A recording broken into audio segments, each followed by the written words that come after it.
குழந்தைக்கு தாய்ப்பால் ஊட்டுற பெண்கள் யாராவது இருந்தாங்கன்னா, நெறைய பேரு குழந்தை அழுதாலே அவங்க வீட்ல இருக்கிற பெரியவங்க அட்வைஸ் பண்றது, அந்த குழந்தை அழுதுட்டு இருந்தாவே, "நீ வெங்காயம் சாப்பிட்ட, நீ காலிஃப்ளவர் சாப்பிட்ட, நீ முட்டைக்கோஸ் சாப்பிட்ட, நீ உருளைக்கிழங்கு சாப்பிட்ட, காரம் சாப்பிட்ட, மசாலா சாப்பிட்ட, அதனால தான் குழந்தை அழுகுறாங்க. நீ சாப்பிட்ட உணவு அப்படியே தாய்ப்பால் மூலமா அப்படியே குழந்தைக்கு பரவி, அது அப்படியே கேஸை உற்பத்தி பண்ணிடுச்சு குழந்தைக்கு" அப்படின்னு சொல்லுவாங்க. இது உண்மையா? பார்த்துருவாங்க. அதாவது பொதுவாவே கிழங்கு வகைகள், பயிர் வகைகள் இதுலெல்லாம் கேஸை உற்பத்தி பண்ணக்கூடிய சில வகையான டைசாக்கரைட்ஸ் அல்லது ஃப்ரக்டோ ஆலிகோ டைசாக்கரைட்ஸ் அப்படிங்கிற வகையான மாவுச்சத்து பொருட்கள் இருக்கிறது உண்மைதான். இது இல்லைன்னு சொல்ல.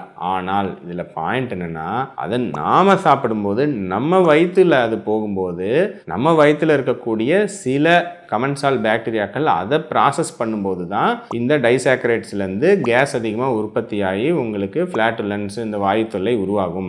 ஆனால் இந்த மாவு பொருட்கள் இந்த ஃப்ரக்டோ ஆலிகோ டைசாக்கரைட்ஸுங்கிறது நேரடியாக அம்மாவோட ரத்தத்தில் கலந்து அது தாய்ப்பாலில் சுரப்பதில்லை. நம்ம வயிற்றுலேயே அது பிரேக் டவுன் ஆகி குளுக்கோஸுங்கிற சர்க்கரையாக மாறி தான் ரத்தத்தில் கலக்கும். ஸோ அது தாய்ப்பாலில் லாக்டோஸுங்கிற சர்க்கரையாக மாறி தான் அது தாய்ப்பாலில் சுரக்கும். ஸோ இந்த உருளைக்கிழங்குலேருந்து பச்சைப்பயிறு வகைகள்லேருந்து இந்த கேஸ் உற்பத்தி பண்ணக்கூடிய இந்த சர்க்கரை வகைகள் நேரடியாக தாய்ப்பாலில் சுரப்பதில்லை. அதனால் அம்மா என்ன சாப்பிட்டாலும் நேரடியாக குழந்தைக்கு அது அப்படியே போய் சேருவதில்லை.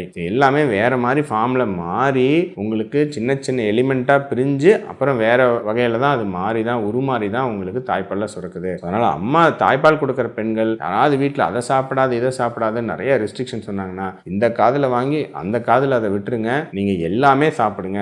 அதிகப்படியான காரம் வேணால் நீங்கள் அவாய்ட் பண்ணலாம். ஏன்னா ரேராக அந்த மிளகாயில் இருக்கக்கூடிய கேப்சைன் அப்படிங்கிற கெமிக்கல் சில சமயம் உங்களுக்கு தாய்ப்பாலில் சுரக்கலாம். அது உங்களுக்கு சம்டைம்ஸ் ஒரு இரிட்டேஷனை உண்டு பண்ணலாம் குழந்தைக்கு. அதிகப்படியான காஃபி 4-5 காஃபிக்கு மேலே ஒரு நாள் குடித்தா அது அந்த கெஃபீன் அம்மாவோட பாலில் இருந்து உங்களுக்கு கொஞ்சம் சுரந்து குழந்தை கொஞ்சம் தூக்கத்தை குறைக்கலாம். இது தவிர பெரிதாக நீங்கள் எடுக்கக்கூடிய உணவுகள் நேரடியாக குழந்தைக்கு செல்வதில்லை. அதனால் நீங்கள் சத்துள்ள புரதங்கள் ஆரோக்கிய கொழுப்புகள் எல்லாமே சாப்பிடுங்க. அது கேஸ் உற்பத்தி பண்ணும் இது உற்பத்தி பண்ணுன்னு எதையுமே அவாய்ட் பண்ண வேண்டிய அவசியம் இல்லைங்க.